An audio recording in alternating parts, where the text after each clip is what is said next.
This is Baruch, and I'm inviting you to come along and learn with me this little piece of the Shara Kavanos, what's really going on in Rosh Hashanah. So we came over here on page Shin Pei Test because we jumped into Rosh Hashanah, the seventh Rosh, which deals with the Shofar. So let's go through this, and we'll see what we can get done today. It said, the Rosh Zeh. Now we're going to explain this Rosh. Al Maskanto Hashem. That is really going to get into the details of what's playing with the shofar. He says, Uvo Yizbar Mi Hu Shofar. Now over here we're going to try to understand what is the shofar. The Mi Hu Hatokea, and then in relationship to that, who's the one that's blowing? The Mi Hu Hapeh, what's the mouth that goes on the shofar Hatokea, of the person who's blowing? Shabot Toking B'Shofar, that mouth itself is the aspect of where the blowing actually comes from. And then we talk about, again, more detail. What is the idea of the voice, the sound that's coming out of the shofar? So here we are, and that was number Kaf Aleph, and here we are down here in the Tiva Kavanos. Let's hear it again. Whoops. Back online. Let's see where we're at. What? That's the wrong way. This is the right way. Well, let me see. Can I get it down lower? Still get the page in? Little by little. Okay, so here we are, number 21, number Kaf Aleph. He says, "Hashefach hanimshach hayedecha dekiyah shofar." So the stream of mochi that comes out as a result of the shofar, the blowing of the shofar. Maromas ba'arba inyanim. It really hints at four different things.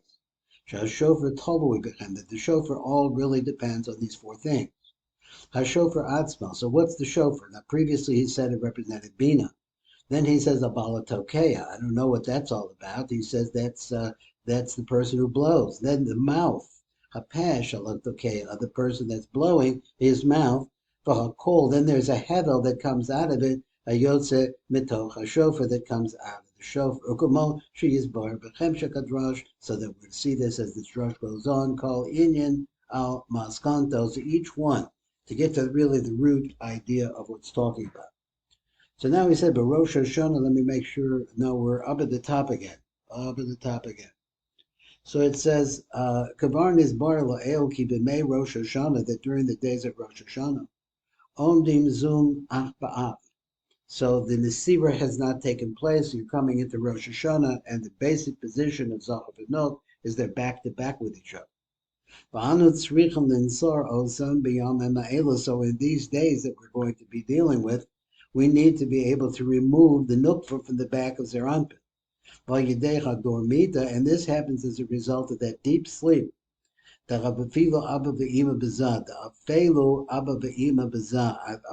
is when I think he means that we're darkened, like Ophel means dark. They went inert, or they went quiet. Let's see what he meant by that. And so we'll go on number Kaf Bet and see what the Rab was talking about according to the Tivuk Avanos. He said, Rosh Hashanah, Ne'madin Partsufi Zun Hashanasi. So now let's get these words together. He says that on Rosh Hashanah itself, the Partsuvim Bazun, and now he says there's a concept of the Zun, the yearly Zun, that goes with the year. And we said before that Zun, the Zachar, is the winter months of the year, and the Nekeva is the female months. And these two meet on Rosh Hashanah. That's what I think he means. Zun Kederek Shahoya B'Dechida and Ma'asa Bereshis, just like you saw at the beginning of creation. Because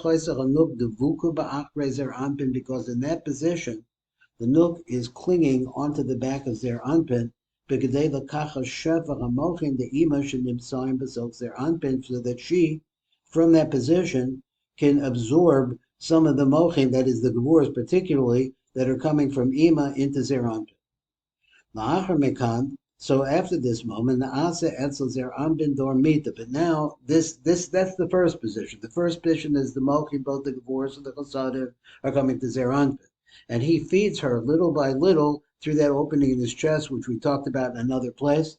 And she gets little by little, but it comes through their Anpin. Then the next stage is that their anpin falls into dormito. He's dormiendo, if you speak Spanish, he's sleeping.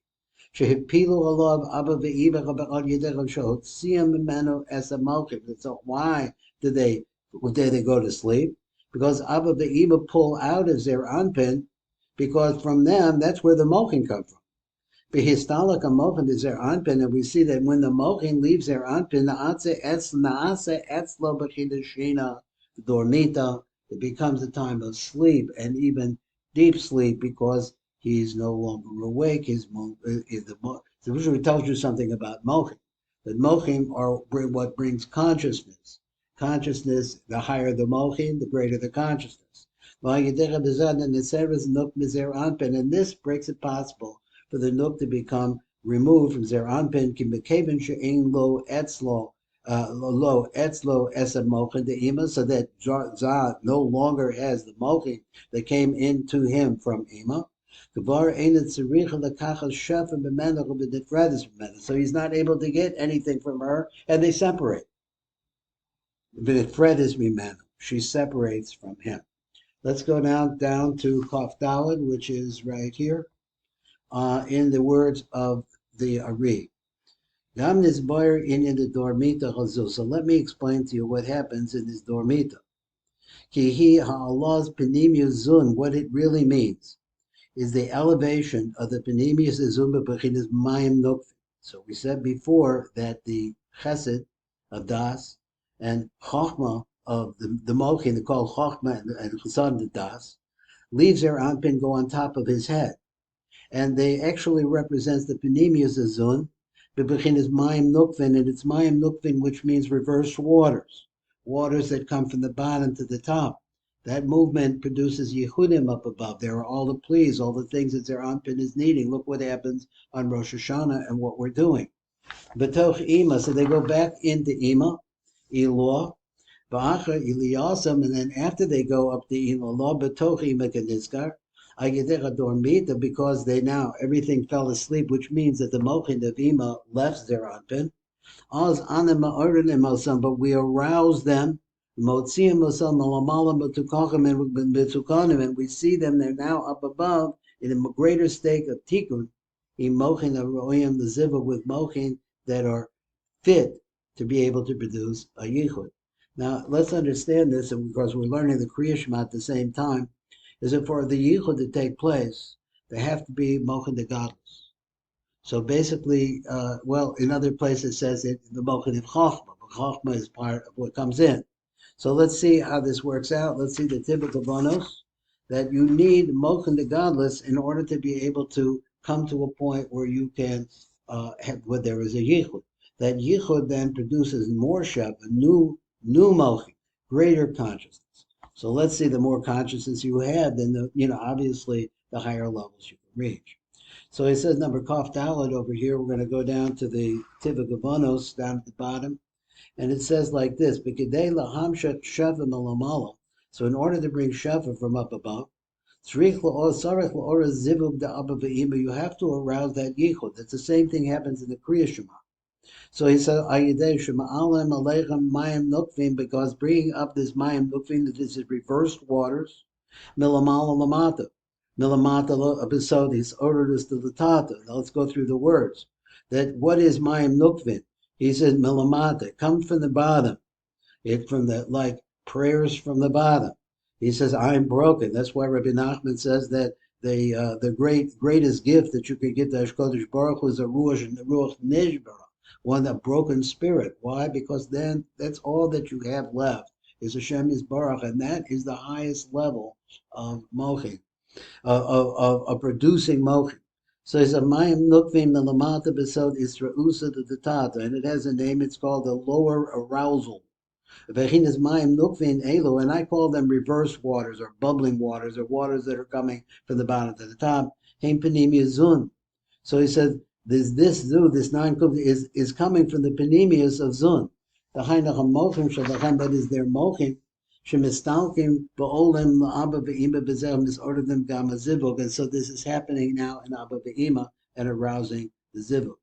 This is the second reason why the mochin leave at the time of the dormita. And this is the same concept as the mochin of Abba Ve'ima that are leaving Zer Anpin, Lamala el Abba Ve'ima, and they're going upwards into Abba Ve'ima. Shayudazim is ordered the Lamalo Zivug Abba Ve'ima, because in this way you'll be able to rouse a yichud that's taking place between Abba Ve'ima. But Nimshah Misham Shefa Chodosh, and as a result of that yichud, we always see when there's a yichud in the parts of above, it produces Shefa Chodosha in the parts of down below. Kafisha see the Rishash, now that you could see in the Rishash. So let's go here. We can go now. We're moving along, and let's just try to keep moving and get as much as this we can. And here we are, number Kaf Vav. So the shofar ba'atzma. Let's talk about the shofar itself. Shemati pam achas memorizal. I heard this one time from the ARI. Kihu klalos kol hagavuras v'chadinim. It incorporates within it all of the gavuras, all of the dinim. Kihine hu b'gematria Tav Kof Kuf Pei Vav, which is 586, but Taikif, which comes to the Gematria Kov to the Horos, Yehuba Bechinas Adinim Tikifim Kulan, so it comes out to that concept. Now let's look at the Tokef.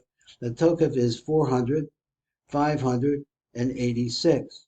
This is 586. So Tokef means this. That's what it means. Tokfu. It means a concept of toughness, of dinim that are really, really tough. Let's look at number Kaf Vav right now as we go.